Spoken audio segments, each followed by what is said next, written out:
окном 41-й. И все тихо, мирно, за ужином семья. Взрыв раздался сильно, ломанули погреб, но не тут-то было, выпущен заряд.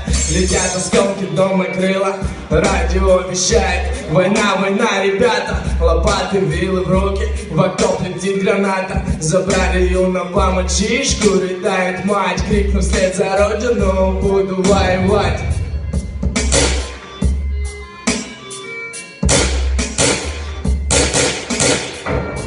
Прошло недели две, не утихает бой. Идут на смерть раненые, не ощущая боль. Сколько же еще погибнет войска, тут отряд.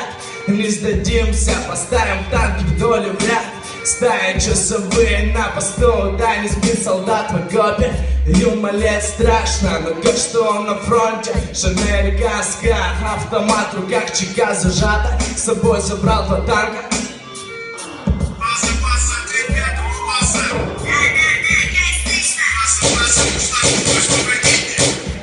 Когда придет конец, увы, никто не знает. Но с каждым часом все сложнее, люди погибают. Чего хотят фашисты, того им не видать. Не для того родились, чтобы родину отдать. 4-й год по счету идет эта война. Горят дома, поля, сколько крови пролито тут зря.